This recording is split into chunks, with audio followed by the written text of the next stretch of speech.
கிறிஸ்தவ செய்திகள். அன்பான சகோதர சகோதரிகளே, நீங்கள் திரையில் பார்ப்பது சாதாரணமான ஒரு காட்சி அல்ல. இது ஒரு உன்னதமான சாட்சி. தன் அன்றாட வாழ்க்கை போராட்டங்களுக்கு மத்தியில் வியாபாரம் செய்கிற இந்த சகோதரர் எதை மறக்காமல் இருக்கிறார் பாருங்கள். அவர் அடுப்பை பார்த்தாலும் சிப்ஸை எடை போட்டாலும் அவர் கண்முன்னே திறந்திருப்பது கர்த்தருடைய வசனம். வியாபாரம் ஒரு பக்கம் இருந்தாலும் அவரது முழு கவனமும் இயேசுவின் மீதுதான். அவர் சொன்னார், எத்தனை ஆழமான வார்த்தைகள்! பல நேரங்களில் நாம் நமது வேலைகளை, நமது பணத்தை, நமது குடும்பத்தை என எத்தனையோ விஷயங்களை கர்த்தரை விட முக்கியமாக நினைக்கிறோம்.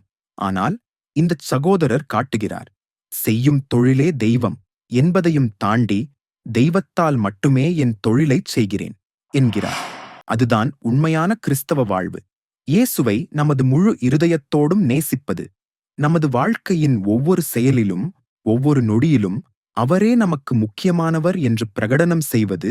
வேதாகமத்தில் சொல்வது போல கர்த்தரை தேடுகிறவர்களுக்கோ ஒரு நன்மையும் குறைவுபடாது. இந்த சகோதரருக்கு வியாபாரம் ஒரு கருவி, ஆனால் அவர் தேடுவது இயேசுவின் பிரசன்னத்தைத்தான்.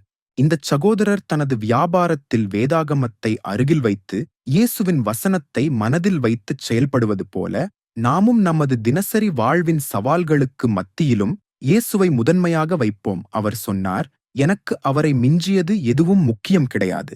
அப்படியானால் உங்கள் வாழ்க்கையில் இயேசுவுக்கு எந்த இடம்? அவர் உங்கள் உலகமாக இருக்கிறாரா? நமது வாழ்வின் நோக்கமும் நமது வாழ்வின் மகிமையும் கர்த்தராகிய இயேசு கிறிஸ்துவே. ஆமேன்.